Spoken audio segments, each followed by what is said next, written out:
Hello everyone, welcome back to organise learning channel. अगर आप मेरे चैनल पर नए हैं तो चैनल को सब्सक्राइब करें, वीडियो को एंड तक ज़रूर देखें और अगर आपको वीडियो अच्छी लगे तो वीडियो को लाइक, शेयर और कमेंट करें।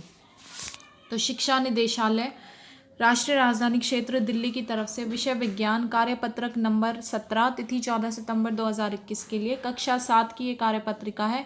यहाँ विद्यार्थी अपना नाम लिखेंगे और यहाँ अपने कक्षा अध्यापक या अध्यापिका का नाम लिखेंगे। तो पादपों में कार्बोहाइड्रेट के अतिरिक्त अन्य खाद्यों का संश्लेषण। तो हम जो पौधे होते हैं उनमें कार्बोहाइड्रेट के अलावा भी और खाद्य हैं जिनका संश्लेषण होता है। तो आज जो टॉपिक हम पढ़ने वाले हैं वो है पादपों में पोषण, कि उनको न्यूट्रिशन कैसे मिलता है, पौधों को कैसे न्यूट्रिशन मिलता है।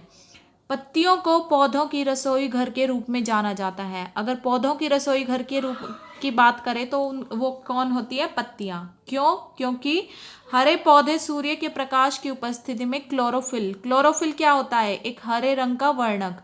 तो क्लोरोफिल की सहायता से पत्तियों में अपना भोजन संश्लेषित करते हैं। तो हरे पौधे क्या करते हैं? सूर्य की उपस्थिति में क्लोरोफिल की मदद से पत्तियों में अपना भोजन क्या कर देते हैं? वो संश्लेषित कर देते हैं। इसके बाद क्या है, ये देखो, ये एक डायग्राम भी दिया हुआ है। इस डायग्राम में क्या है? ये सौर ऊर्जा मिली इनको पौधों को, ठीक है। ये कार्बोहाइड्रेट है पत्तियों में और ये कार्बन डाइऑक्साइड लेते हैं। अपनी इस पूरी प्रक्रिया के दौरान पौधे जो है कार्बन डाइऑक्साइड लेते हैं और ऑक्सीजन को ये निकालते हैं, ठीक है।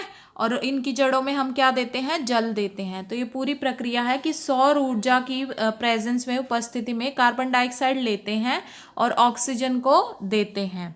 और जल अगर दिया जाता है तो वो कहाँ पे देते हैं? पौधों की जड़ों में दिया जाता है। अब देखते हैं, प्रकाश संश्लेषण की प्रक्रिया द्वारा पौधे कार्बोहाइड्रेट का संश्लेषण करते हैं। तो प्रकाश संश्लेषण की जो प्रक्रिया है, इस द्वारा पौधे क्या करेंगे? जो कार्बोहाइड्रेट होता है उसका संश्लेषण करते हैं। ये कार्बोहाइड्रेट का इन्होंने संश्लेषण किया हुआ है। अब कार्बोहाइड्रेट क्या होता है? कार्बन, हाइड्रोजन और ऑक्सीजन से बने होते हैं। किस किस से बने होते हैं कार्बोहाइड्रेट? कार्बन और हाइड्रोजन और ऑक्सीजन से। इनका उपयोग खाद्य भोजन के अन्य घटकों जैसे प्रोटीन और वसा के संश्लेषण के लिए किया जाता है। फिर इन कार्बोहाइड्रेट का उपयोग किस लिए करेंगे? जो भोजन होता है, भोजन के अन्य घटक हो गए जैसे कि प्रोटीन और वसा, इनके संश्लेषण के लिए किया जाता है। आगे देखते हैं। तो अब मेन पॉइंट्स क्या क्या है कि प्रकाश संश्लेषण के दौरान ऑक्सीजन का उत्पादन होता है। अभी हमने ऊपर पढ़ा कि जो ऑक्सीजन है वो उस पैदा होती है, यानी कि उसका उत्पादन होता है जब प्रकाश संश्लेषण होता है पौधों में। और प्रकाश संश्लेषण में निकलने वाली ऑक्सीजन का उपयोग सभी जीवों द्वारा उनकी उत्तरजीविता यानी कि जीवित रहने के लिए किया जाता है। और प्रकाश संश्लेषण के दौरान जो ऑक्सीजन निकलती है उसका उपयोग जितने भी जीव होते हैं वो जीवित रहने के लिए करते हैं। जैसे हाँ, ये एक पर्सन का आपको चित्र दिखाया गया है। इसमें ऑक्सीजन जो है वो ली जा रही है और कार्बन डाइऑक्साइड जो है वो रिलीज की जा रही है। इसके बाद देखो, इसके बाद आते हैं हमारे पास प्रश्न हैं अभ्यास के लिए। अब वो अभ्यास के लिए जो प्रश्न है हमारे पास वो क्या क्या है?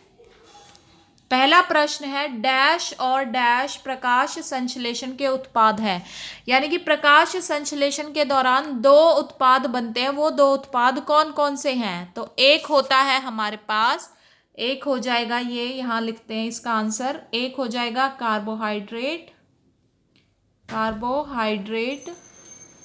और दूसरा हो जाएगा हमारे पास, दूसरी चीज क्या मिलती है हमें पौधों में प्रकाश संश्लेषण से?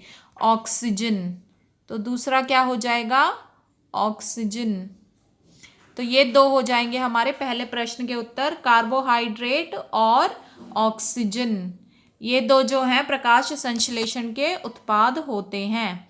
उसके बाद अगला जो क्वेश्चन होता है वो है, कार्बोहाइड्रेट डैश डैश और डैश से बने होते हैं। तो ये अभी हमने ऊपर भी पढ़ा है कि कार्बोहाइड्रेट किन तीन चीज़ों से बना होता है। तो देखो ये यहाँ पे लिखा हुआ ना, तो कार्बोहाइड्रेट कार्बन, हाइड्रोजन और ऑक्सीजन से बने होते हैं। तो यहाँ पे हम लिखेंगे कार्बन, इस दूसरे वाले फिलअप में हम लिखेंगे हाइड्रोजन और ये जो तीसरा वाला फिलअप है इसमें हम लिखेंगे ऑक्सीजन। तो ये तीनों हमारे यहाँ पे ये सेकंड क्वेश्चन के आंसर हो जाएंगे।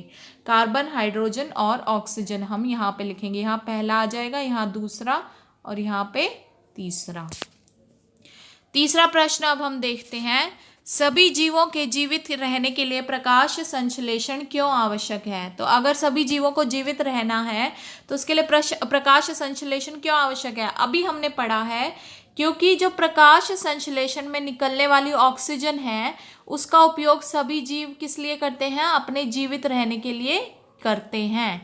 तो इसलिए क्या लिखेंगे, पहले इसको लिखेंगे, सभी जीवों के जीवित रहने के लिए प्रकाश संश्लेषण आवश्यक है क्योंकि, यहाँ लिखेंगे क्योंकि, उसके बाद यहाँ से लिखेंगे प्रकाश संश्लेषण में निकलने वाली ऑक्सीजन का उपयोग सभी जीवों द्वारा उनकी उत्तरजीविता यानी कि जीवित रहने के लिए किया जाता है। तो ये हो गया हमारा थर्ड क्वेश्चन का आंसर।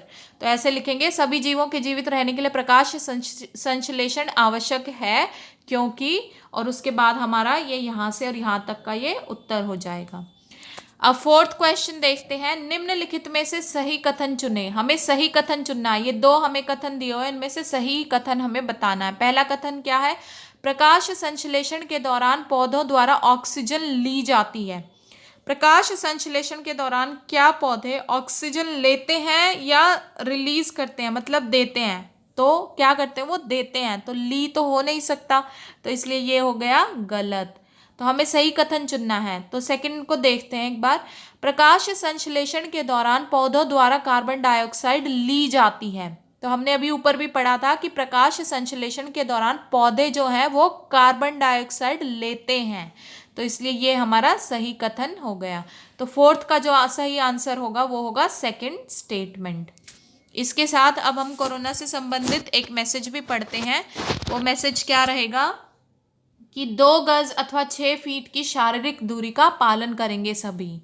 आशा आपको वीडियो अच्छी लगी होगी। अगर आपको वीडियो अच्छी लगी है तो वीडियो को लाइक, शेयर और कमेंट करें और चैनल को सब्सक्राइब करें, और मिलते हैं नेक्स्ट वीडियो में।